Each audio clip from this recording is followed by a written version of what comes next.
একটা শিরোনাম বলি, মুজিববাদ বাংলাদেশে চলবে না। আচ্ছা, এই স্লোগানের অর্থটা কি বা বক্তব্যের অর্থ কি আমি জানি না। আগে এক সময় রাষ্ট্র ক্ষমতায় ছিল আওয়ামী লীগ, স্বাধীনতার পরে এটা জাসদের একটা স্লোগান ছিল যে মুজিববাদ মুর্দাবাদ বা মুজিববাদ খতম করো, হ্যাঁ, বাংলাদেশ স্বাধীন করো, এরকম নানান ধরনের স্লোগানগুলো, সব স্লোগান আমার মনে নেই। সেই বহুদিনের আগের জাসদের সেই স্লোগানটাকে জাতীয় নাগরিক পার্টি বা এনসিপি এটা নতুন করে সামনে নিয়ে আসছে। তো এটার অর্থ কি আসলে জনগণ বোঝে? এটা একটা বড় প্রশ্ন। এটা তো আসলে বোঝে না। এই মুজিববাদ দিয়ে কি হয়? মানে তারা শেখ হাসিনার একটা শাসন দেখলো, তো শেখ হাসিনার শাসনে দেখলো যেখানে নির্বাচন হয় না, ভোট হয় না, দুঃশাসন চলে, গুম খুন হয়। তাহলে কি করতে হবে? একটা যে মূল যে সমস্যাটা ছিল, মানুষের দাবি ছিল বা রাজনৈতিক দলগুলোর দাবি ছিল যে একটা সুষ্ঠু নির্বাচন চাই, আবার তত্ত্বাবধায়ক সরকার ব্যবস্থা প্রবর্তন করতে হবে, এটাই তো ছিল। তো সেটা হয়নি বলেই অশান্তি।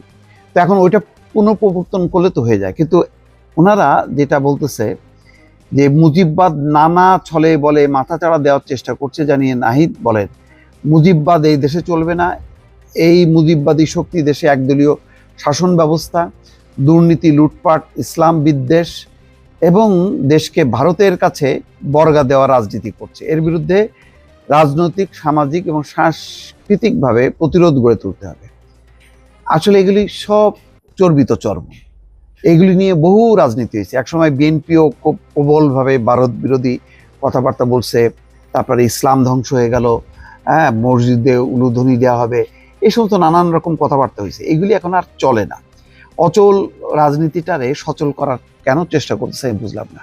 আমি বারবার বলি যে এখানে মূল অসুখটা হচ্ছে ভোট কাউন্ট না হওয়া, অর্থাৎ আমার ভোট আমি দেব, এই বিষয়টা যতক্ষণ না প্রতিষ্ঠিত না হবে ততক্ষণ পর্যন্ত এখানে গণতন্ত্র, রাজনীতি, সুশাসন কোনো কিছুই প্রতিষ্ঠিত হবে না।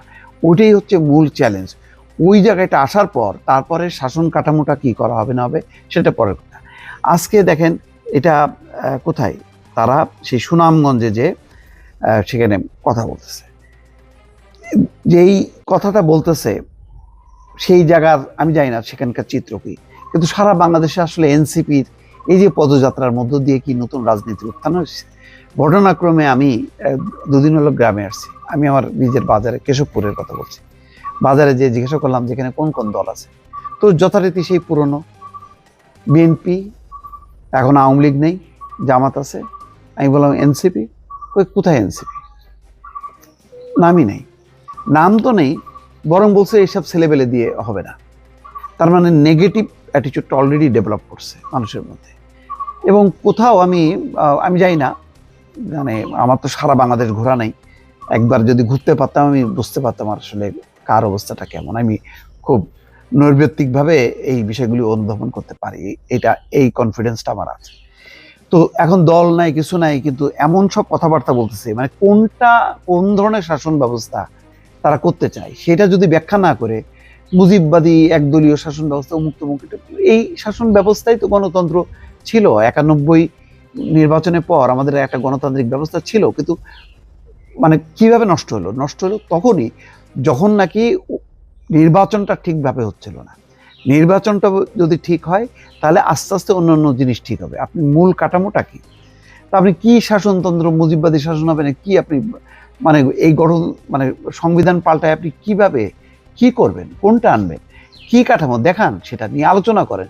না হয়ে আপনি এখন আওয়ামী লীগ বিতাড়িত, তার কোনো অস্তিত্ব নেই, আপনি বারবার ওই আওয়ামী লীগের বিরুদ্ধে আজান দিতেছেন। এই আজান দিয়ে তো লাভ নেই। তো ফলে এমন সব কথাবার্তা বলতেছে যার আগা মাথা নাই। স্লোগান ইনকিলাব জিন্দাবাদ, ইনকিলাব জিন্দাবাদ, হঠাৎ করে এই মানে লাইনটা কোথা থেকে আসলে, এর অর্থটা কি? ইসলাম নিয়ে এখানে টানাটানি হচ্ছে। এখানে ইসলামী নামে তো দল আছে, সেটা জামাতে ইসলাম, ইসলামী আন্দোলন যথেষ্ট আছে। এনসিপিটা কি? এনসিপি তার নিজস্ব রাজনীতিটা কি? এটি তো আজ পর্যন্ত বুঝতে পারলাম না। দর্শক ভালো থাকবেন, আল্লাহ হাফেজ।